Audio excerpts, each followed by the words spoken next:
자, 우리는 어떻게 하나님께서 원하시는 건강한 가정을 이루고 또 우리 안에 있었던 이 가정의 아픔들을 회복할 수 있을까?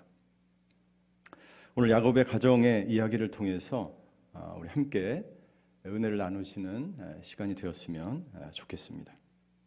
오늘 우리가 읽은 본문에 보면 이삭의 가정, 야곱의 가정에 불행이 찾아오기 시작합니다. 동생 야곱은 형 에서의 장자권을 빼앗게 되죠. 그리고 에서는 동생 야곱을 죽이려고 하고 야곱은 형을 피해서 삼촌 라반의 집으로 도망을 가게 됩니다.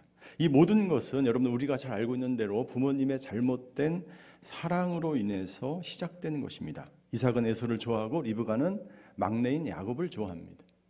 부모님의 편애가 시작된 것이죠. 결국 형제들은 원수가 되고 야곱은 아버지와 어머니가 죽을 때까지 고향으로 돌아오지 못하는 그런 신세가 되는 것이죠. 이 야곱의 가정, 이 가정을 우리는 건강하지 못한 가정, 엮이는 가정이라고 이야기합니다. 이 엮이는 가정 안에서는 자신들도 모르게 어떤 규칙이 만들어지게 되는데 우리 클라우디아 블랙이라는 학자는 이 엮이는 가정에 세 가지 무언의 규칙이 있다고 이야기합니다. 첫 번째 규칙은 뭐냐면 말하지 말라라는 거예요. 말하지 말라. 우리 가정의 비밀스러운 이야기들을 말하지 말라는 거예요. 야곱 가정에 문제가 생겼습니다. 건강한 가정을 이루기 위해서 가장 중요한 것 중에 하나는 소통하는 거예요. 말하는 거예요. 대화하는 거예요. 그런데 이 27장의 전후 이 성경을 읽어보면 이 야곱의 가정 안에 건강한 대화가 보이지를 않습니다. 이삭은 자기가 좋아하는 에서와만 대화를 합니다. 내가 너에게 장자권을 줄게. 어머니 리브가는 자기가 사랑하는 야곱과만 대화를 합니다. 이야기를 합니다. 너는 장자권을 뺏어와야 한다. 부부간의 대화는 없습니다. 형제간의 대화도 보이지 않습니다. 더 나아가서 이 장면 속에서 야곱이나 리브가나 에서나 야곱은 어떤 사람도 하나님과 이 문제를 가지고 대화하는 모습을 찾아볼 수가 없습니다. 엮이는 가정에서의 첫 번째 규칙, 말하지 말라라고 하는 규칙 가운데 성장을 하게 되면 영적인 문제가 발생하게 되는데 그것은 뭐냐면 나중에 우리가 성장하면서도 하나님과 대화하는 법을 모른 채 살아간다는 것이죠. 예수님을 믿지만 하나님과 대화하고 하나님과 인격적인 교제를 하는데 오랜 시간이 걸리게 된다는 것입니다. 두 번째 규칙이 있는데 그것은 뭐냐면 믿지 말라라고 하는 규칙. 다른 사람을 신뢰하지 말라. 야곱의 가정은 서로를 신뢰하지 않게 됩니다. 야곱과 리브가는 서로를 믿지 않았습니다. 비밀스럽게 서로를 속여서 자기가 사랑하는 그 자녀에게 축복을 하려고 하였죠. 이 사건 이후에 어떤 규칙이 발생하게 됩니까? 에서는 부모들을 믿을 수가 없습니다. 어머니를 믿을 수가 없게 되었고 야곱은 아버지를 믿을 수가 없었습니다. 야곱의 가족들 가운데 서로를 불신하는 문화가 생겨나게 된 거죠. 아무도 믿지 말라. 아무도 신뢰하지 말라. 이것이 자기도 모르는 사이에 엮이는 가정 가운데서 자라는 사람들에게 자신 안에 규칙처럼 만들어지게 된다는 것이죠. 이러한 규칙은 영적인 문제를 갖게 되는데 예수님을 믿고 하나님을 믿는데 오랜 시간이 걸리게 되는 거예요. 어렸을 때 아무도 믿지 못하고 아무도 신뢰하지 못하는 그러한 인식이 하나님을 만난 이후에도 하나님을 믿고 하나님을 신뢰하는데 오랜 시간이 걸리는 거예요. 그래서 야곱은 일평생 자기 힘과 자기 능력으로 무엇인가를 얻는 그런 집념의 사나이가 된 거죠. 세 번째, 아무것도 느끼지 말라. 엮이는 가정에서 자라는 아이들은 감정을 표현하는 것에 제한을 받게 됩니다. 그렇게 자란 아이들, 감정을 표현하고 자라나야 되죠. 어린아이가 힘들면 힘들다고, 아프면 아프다고, 부모님이 그렇게 이삭과 리브가가 그렇게 신경전을 벌이고 그런 상황 가운데 있을 때 내가 너무나 힘들다고 이야기해야 하는데, 그런 가정에서 자라지 못하는 거야. 그런 가정들에서 자란 어린 아이는 일반적으로 분노라고 하는 감정이 쌓이게 돼. 분노. 그 분노의 감정은 다른 방법으로, 건강하지 못한 방법으로 나타나게 돼 있습니다. 어떤 방법이요? 폭력적인 방법을 쓰게 됩니다. 에서는 어떻게 합니까? 자기 가정 가운데 있었던 이 사건 속에서 분노가 일어나게 되고, 그리고 그 분노를 폭발할 수 있는 대상 야곱을 죽이려고 하는 것이죠. 지금도 야곱의 가정처럼 엮이는 가정의 규칙 속에서 살아가는 분들이 계세요. 우리 주위에 보면 너무나도 자주 방송에서 오르내리는 가족 간의 비극들을 우리는 볼 수가 있습니다. 1996년 강동구에서 일어난 일입니다. 중학생인 아들이 외박을 하자 아버지가 이 아들을 야단칩니다. 근데 이 중학생 아들이 어떻게 했을까요? 아버지를 죽이게 되죠. 우리는 아버지가 없는 세상 속에서 살아가고 있습니다. 이 말은 무슨 말이냐면, 아버지는 존재하는데 아버지의 권위가 사라진 시대에 살아가고 있다는 거예요. 하나님은 우리 가정 가운데 권위를 주셨습니다.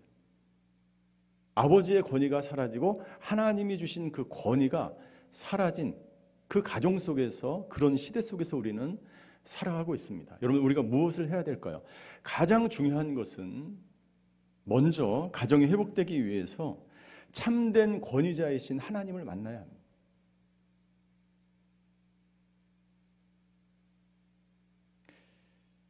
우리가 엮이는 가정 속에서 첫 번째 만난 권위자로부터 상처를 받았기 때문에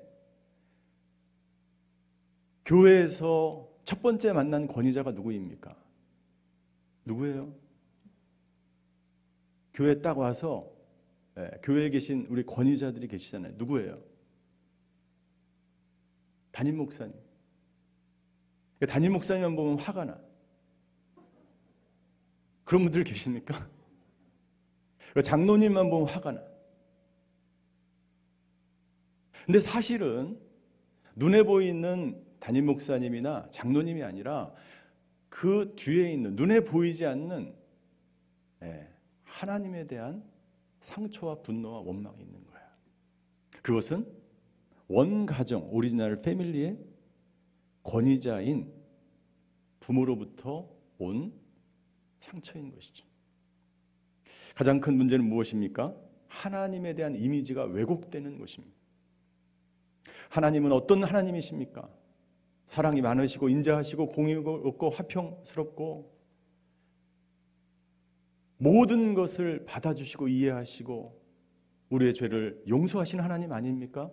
그런데 이런 분들에게는 하나님이 그런 하나님이 아니에요. 어렸을 때 부모님이, 아버지가 말이 없는 환경 가운데서 자라난 사람들은 성장하면서도, 예수님을 믿으면서도 하나님은 말이 없는 하나님, 하나님은 내 기도에 응답하지 않는 하나님이라고 생각하는, 어렸을 때 아버지가 너무 바쁘기 때문에 집에 거의 없어요. 부재 중인 아버지. 그러면 교회 와서 예배 드릴 때도 항상 어떤 마음이 있어요? 담임 목사님이 눈에 안 보이면 담임 목사님 항상 바쁘셔.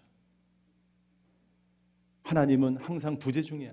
나 같은 사람을 하나님은 돌볼 시간이 없어 라고 생각을 하는 거야. 부모님으로부터 무조건적인 사랑과 인정과 칭찬과 용납을 받지 못하고 낮은 자존감 속에서 살아온 사람들은 하나님도 나를 인정하지 않고 칭찬하지 않는다고 생각해요.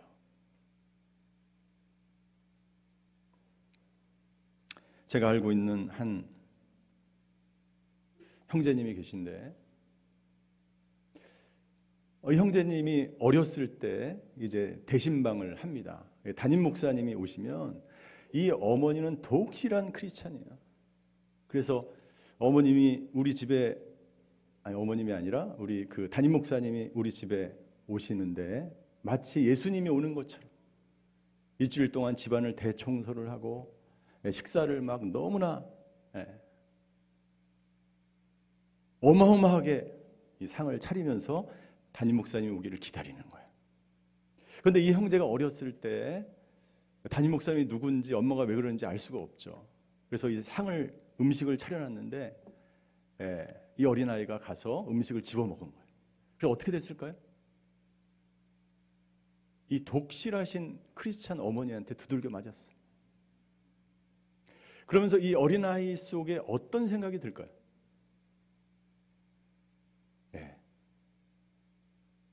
담임 목사에 대한 분노가 생기는 거예요. 제가 알고 있는 어떤 집사님은 자녀가 말을 안 들어요. 어떻게 해도 말을 안 돼. 그러자 어떤 벌을 주냐면 네가 내 말을 안 들을 때마다 성경책을 10장씩 읽어야 돼. 그러니까 이 어린아이가 성경책을 읽을 때 어떤 마음으로 읽을까요? 이 아이가 성장해서 이 성경책을 정말 기쁜 마음으로 읽을 수 있을까요? 그렇지 않죠. 잘못된 권위, 하나님이 주신 그 참 권위가 사용되지 않는 곳에 권위자에 대한 하나님에 대한 두려움과 분노와 이런 것들이 이 어린아이 속에 내재되어 있는 거예요. 이 왜곡된 인식이 자리 잡게 되는 거예요. 따라서 여러분들, 이 어린아이가 참되신 권위자이신 그 하나님을 인격적으로 만나지 않으면 그 아픔과 상처와 하나님에 대한 그 인식이 바뀌질 않는 거예요.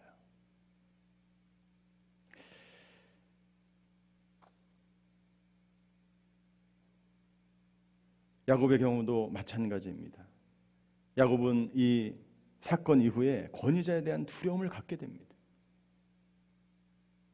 그리고 야곱은 새로운 권위자인 삼촌 라반의 집으로 가게 되죠. 그런데 거기서 또 어떤 일이 일어납니까? 삼촌 라반이 또 야곱을 속입니다. 또 어떤 이 신념이 생기는 거예요. 아, 그렇구나. 세상에 믿을 사람은 아무도 없구나. 아무도 신뢰할 수 없어. 이런 것이 더 강화되는 겁니다. 그래서 야곱은 어떻게 합니까? 수단과 방법을 가리지 않고 자기 힘과 자기 능력으로 모든 것을 채우려고 하는 야곱이 된 거예요. 장자권도 자기의 노력으로, 아내 라헬도 자기 힘으로, 삼촌 라반의 그 양떼도 자기 능력으로 계속해서 얻는 사람이 되는 것이죠. 그러자 이 야곱에게 결정적인 사건이 일어나게 되죠. 그것은 무엇입니까? 야복 강가에서 이 낯선 남자와 씨름을 하게 됩니다. 이 낯선 남자와 씨름하는 이 사건은 우리가 너무나도 잘 알고 있을 것입니다. 이 낯선 남자는 누구입니까? 야곱은 이제 모든 소유를 가지고 고향으로 돌아가게 되는데 형 에서와 직면하게 됩니다. 에서를 뛰어넘을 수가 없어요. 어떤 방법으로도. 이 야복 강가에서 형 에서를 만나기 전에 이 낯선 남자와 밤이 새도록 씨름을 하고 있습니다. 야곱과 씨름하고 있는 이 낯선 사람은 누구입니까? 야곱과 씨름하고 있는 이 낯선 남자는 바로 야곱 자신이면서 동시에 하나님이에요. 야곱은 지금 누구와 씨름하고 있는 것입니까? 이 낯선 사람은 누구입니까? 이 낯선 사람은 평생 자기 힘으로 살아가려고 하는, 자기 능력으로 살아가려고 하는 야곱 자신인 것이죠. 이 남자는 누구입니까? 아버지로부터 인정받고 축복을 받고 싶었던 야곱 자신. 이 사람은 참된 권위자를 만나지 못해서 평생 불안과 두려움 속에서 집념으로 자기 인생을 살아왔던 야곱 자신이며, 동시에 이 사람은 야곱이 정말로 진짜 움켜잡고 의지해야 될 참된 권위자이신 하나님인 거죠. 사랑하는 성도 여러분들, 여기 앉아 계신 우리 성도님들 중에 이렇게 참된 권위자이신 그 하나님을 만나지 못해서 항상 두려움과 불안 속에 살아가는 분이 있다면 야곱처럼 참된 권위자이신 그 하나님과 직면하고 씨름하는 시간이 있게 되기를 주님 이름으로 축원합니다. 야곱은 그 하나님과 씨름하고 나서 마지막에 이렇게 고백합니다. 창세기 32장 30절이에요. 야곱이 그것을 브니엘이라고 부르고는 말했습니다. 내가 하나님을 대면해서 보았는데도 내 생명이 보존되었구나. 이게 무슨 말입니까? 하나님을 본 사람들은 구약시대 때는 다 죽음을 당했어요. 그런데 죽지 않았어요. 이것은 무슨 고백이냐면 하나님이 나를 사랑하는 줄을 깨달은 거예요. 그동안 권위자인 잘못된 권위를 통해서 상처를 받고 삼촌 라반의 피신해서 살아왔고 평생 집념을 가지고 내가 무엇을 얻고자 노력하며 살아왔던 이 야곱이 참된 권위자 되신 그 인격적인 하나님을 만난 이후에 하나님의 사랑을 깨닫게 되는 거예요. 하나님이 자신과 함께 하신다는 것을 알게 된 거예요. 그리고 그 참되신 권위자 앞에 항복하는 고백인 것입니다. 하나님, 난 몰랐습니다. 당신이 나를 그렇게 사랑하는 줄 나는 몰랐습니다. 사랑하는 성도 여러분들, 나는 저와 여러분들이 참된 권위자 되신 그 하나님을 만나는 놀라운 역사가 있게 되기를 주임으로 축원합니다. 그 인격적인 하나님을 만날 때에만이 진정 내 안에 있는 부모로부터 생긴 그 권위자에 대한 상처가 치유되고 해결되고 회복이 되는 거예요. 그렇다면 여러분들 그 하나님과 인격적인 만남을 가진 이후에 우리가 가정으로 돌아가서 어떤 삶을 살아야 될까요?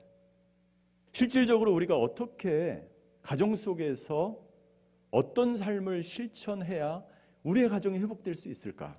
첫 번째, 여러분들 각자 가정에 돌아가셔서 기쁨을 나누는 사람이 되시기를 주임으로 축원합니다. 가정의 회복을 위해서 우리가 해야 될 게 있어요.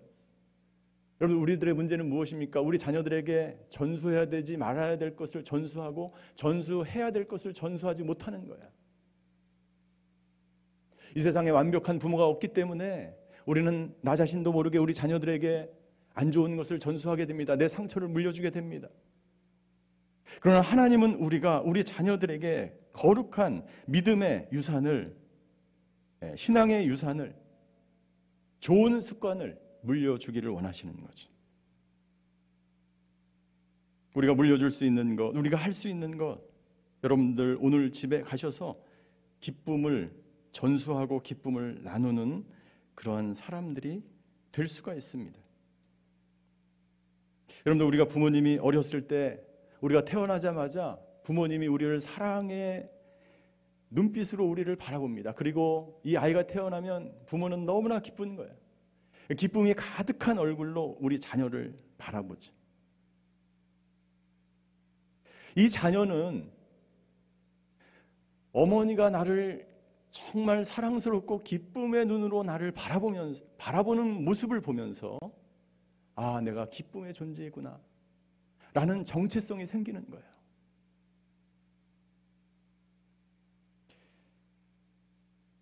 우리는 기쁨의 존재로 창조된 사람이에요. 하나님이 우리를 그렇게 창조하셨어요. 스바냐 3장 17절에 이렇게 스바냐 선지자는 증거하고 있습니다. 우리 스바냐 3장 17절을 한번 같이 읽겠습니다. 시작. 너희 하나님 여호와가 너희 가운데 계시니 그는 구원을 베푸실 전능자이시라. 그가 너로 말미암아 기쁨을 이기지 못하시며 너를 잠잠히 사랑하시며 너로 말미암아 즐거이 부르며 기뻐하시리라. 너를 보며, 하나님이 지금 당신을 보며 기뻐하시는.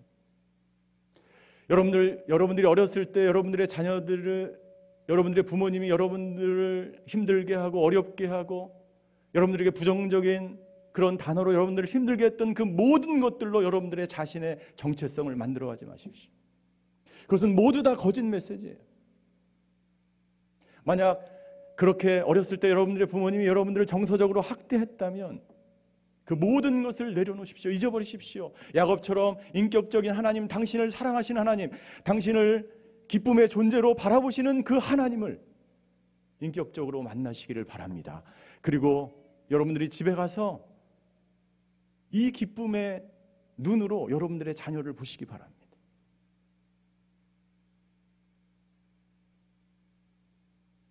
가정에서 기쁨을 나누고 기쁨의 관계가 된다면 어떤 일이 일어날까요?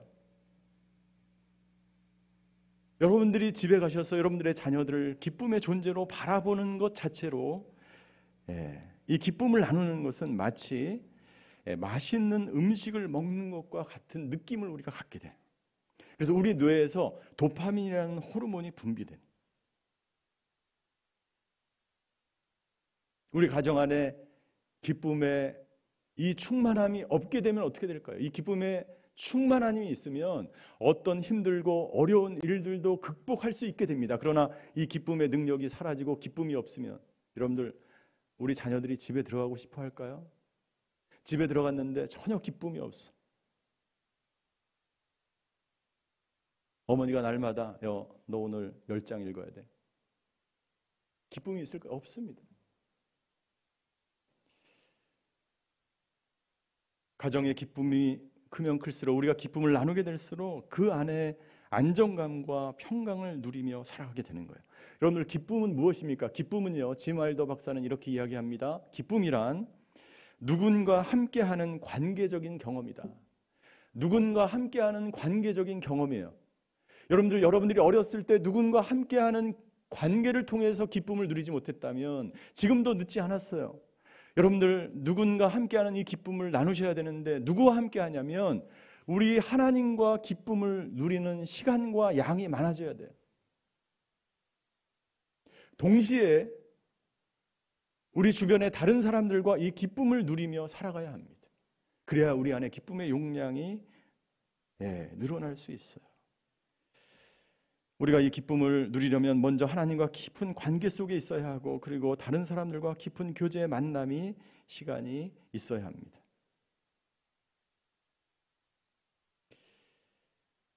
여러분들 우리의 가정을 기쁨의 공동체로 변화시키기 위한 3가지 주제가 있어요. 첫 번째, 여러분들 가정에서 우리의 가정이 기쁨의 공동체로 변화되고 싶다. 그렇다면 첫 번째, 이 가정 안에 연약한 사람들과 강한 사람들이 함께 살아가는 거예요. 우리 시대의 가정의 비극은 무엇입니까? 연약한 자를 학대하고 연약한 자를 내쫓는 것입니다. 그것이 아동학대예요.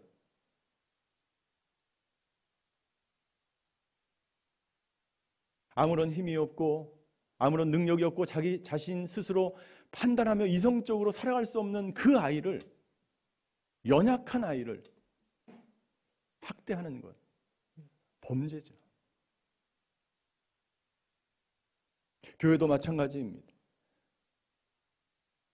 믿음이 연약한 사람을 믿음이 강한 사람들이 보호하고 인도하고 하나님께로 믿음이 성장할 수 있도록 도와줘야 돼요. 연약한 사람은 믿음이 강한 사람에게 배워야 하죠. 가정도 똑같습니다. 만약 이것이 사라지면 그 가정은 건강한 가정으로 회복될 수 없는 거죠. 그래서 이 가정 안에 이 연약함에 대해서 사랑으로 연약한 자를 돌보는 것이 규칙이 돼야 돼요. 규범이 돼야 돼요.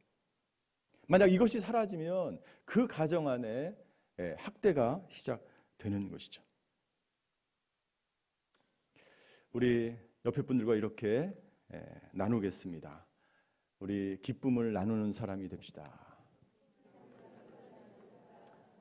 네, 말로만 하지 말고 집에 가셔서 여러분들의 자녀들에게, 여러분들의 아내와 여러분들의 남편들에게 기쁨을 전수하십시오. 기쁨을 나누십시오. 아주 간단하게 한마디로 미소를 지으면서 너는 기쁨의 존재, 하나님이 이 세상에서 가장 존귀하게 여기시는 기쁨의 존재란다. 이렇게 기쁨의 눈으로 자녀들을 바라보는 것만으로도 이 가정에서 기쁨을 채워나갈 수 있어요. 두 번째, 여러분들 가정에 가서 해야 될 것이 있는데 감사를 나누는 것입니다.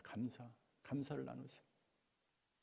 미국의 한 대학교에서 조사를 하였습니다. 부부끼리 대화하는 중에 부정적인 단어를 80% 이상 사용하면 이혼할 확률이 90%에 가깝다는, 거의 이혼한다는 거예요. 여러분들 가정에서 모든 사람들이 부정적인 단어를 사용하지 않고 감사하는 단어, 사용한다면, 감사한 마음으로 살아간다면 가정 회복될 수 있어요. 내가 행복해서 감사하는 것이 아니라 감사하기 때문에 행복하다는 말이 있잖아요. 사도 바울은 이렇게 권면합니다. 데살로니가전서 5장 18절에 같이 읽겠습니다. 시작. 모든 일에 감사하십시오. 이는 그리스도 예수 안에서 여러분을 향하신 하나님의 뜻입니다. 모든 일에 감사하라고 권면하고 있습니다. 이것이 하나님의 뜻이라고 합니다. 우리 크리스찬들과 넌 크리스찬들의 다른 점은 뭐예요? 힘들고 어렵지만 감사하는 거예요.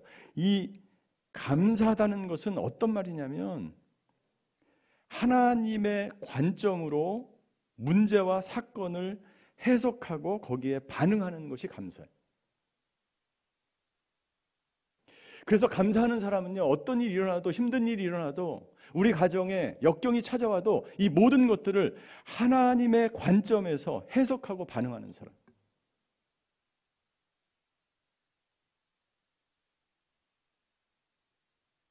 너 이렇게 늦게 들어오니? 너 이렇게 말을 안 듣니? 너 어떤 아이가 되려고 하니? 내가 너 때문에 죽겠구나. 이렇게 말하는 사람이 아니에요. 하나님의 관점에서 바라보는 거예요. 네가 이렇게 늦게 다니고 이렇게 부모님 말을 안 듣고 그러는 거 보니까 너는 이 다음에 위대한 사람이 될 것 같구나.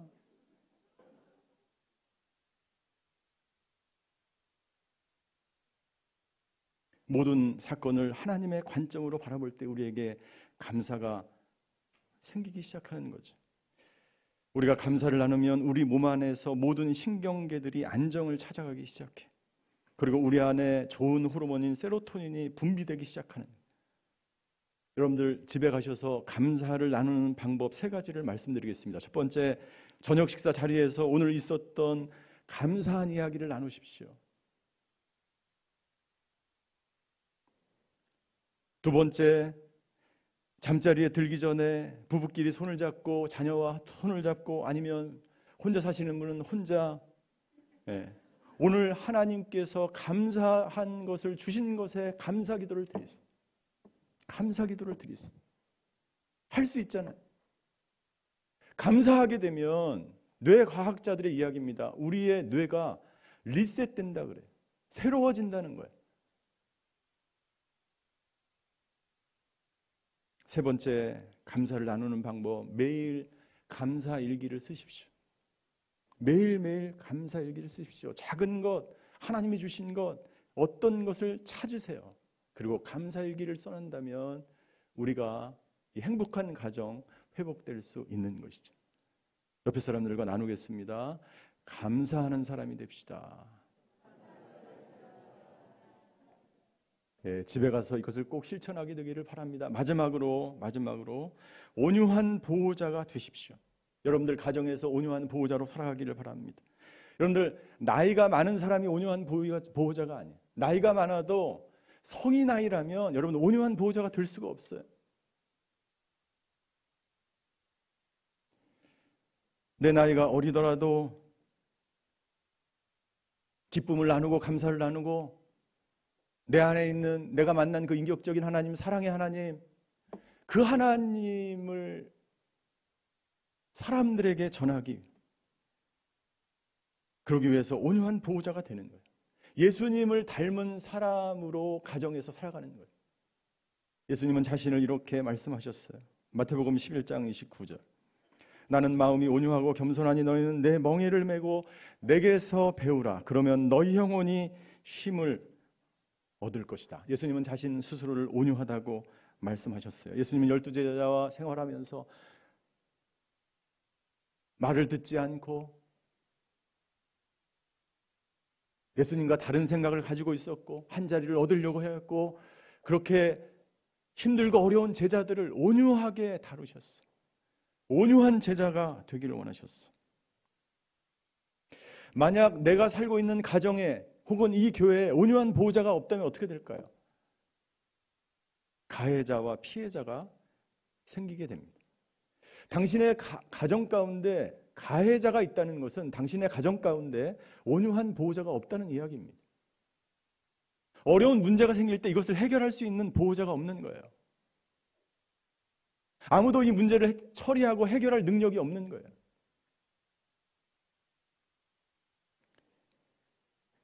온유한 보호자가 되는 방법 세 가지.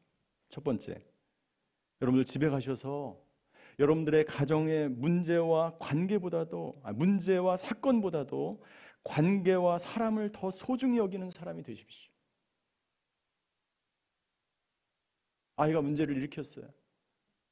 그 문제 때문에 아이의 인생을 망치는 것이 중요합니까? 아니면 그 문제가 있을지라도 이 아이가 정말 하나님 안에서 건강하게 살아가는 것이 더 중요합니까?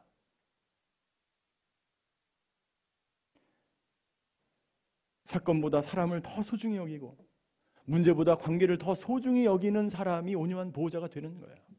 두 번째, 여러분들 감사해서 말씀드린 것처럼 가정에 문제가 있을 때 영적인 눈으로 이것을 보는 시각이 있어야 돼. 그리고 하나님의 눈으로, 영적인 눈으로 문제를 풀어나갈 수 있는 사람이 돼야 돼. 만약 이런 영적인 눈이 없다면 우리는 세상적인 방법으로, 세상 사람들이 하는 것처럼 가정의 문제를 풀어나가려고 하는 거예요. 야곱 가정이 그랬잖아요. 리브가는 리브가대로, 이삭은 이삭대로, 에서는 에서대로, 야곱은 야곱대로 가장 세상적으로 할 수 있는 일들을 다 해버리는 거예요. 해결이 되었습니까? 안 되었죠. 안 되었습니다. 온유한 보호자가 된다는 것은 영적인 시각을 가지고 가정의 문제를 바라보는 거예요. 그때 문제가 해결되기 시작하는 거예요. 마지막으로 세 번째, 여러분들 힘든 순간에도 가정에 어렵고 힘든 수많은 사건과 어려운 일들이 있죠. 가정마다 힘들지 않은 일이 없습니다. 그 가정마다 하나님께서 어렵고 힘든 일을 한 가지씩은 꼭 주셨어요. 여러분들 어렵고 힘든 일이 찾아올 때 여러분들 감정적으로 해결하려고 하지 마십시오. 감정적으로 반응하지 마십시오. 어려운 문제가 있을 때 여러분들 하나님이 여러분들에게 주신 하나님의 형상, 여러분들이 자기 자신답게 행동하셔야 돼요. 자기 자신답게 반응해야 돼요. 자기 자신답다는 것은 하나님 안에서 하나님이 나에게 주신 그 하나님의 형상, 예수님의 인격과 성품을 가진 사람으로서 그 문제를 해결해 나가는 사람, 그 사람이 온유한 보호자인 것인 것입니다. 여러분들 가정에 돌아가셔서 기쁨을 나누고 감사를 나누며 온유한 보호자가 되어서 여러분들 가정 가운데 회복의 역사가 일어나게 되시기를 주임으로 축원합니다. 기도하시겠습니다. 하나님 감사합니다. 우리 가정 안에 많은 문제와 어려움이 있지만 우리에게 가정을 주신 분이 하나님이에요. 우리 가정 가운데 권위를 주신 분이 하나님인 줄 믿습니다. 아버지 하나님, 참되신 권위자 그 하나님을 인격적으로 만나는 저희들 되게 하여 주시옵소서. 가정에 참된 권위가 세워지게 하여 주시옵소서. 우리 가정 안에 돌아가서 기쁨을 나누고 감사를 나누며 온유한 보호자로 예수님을 닮은 사람들로 그렇게 가정이 회복되어지는 저와 여러분들 되게 하여 주시옵소서. 감사드리며 예수 그리스도의 이름으로 기도하였습니다.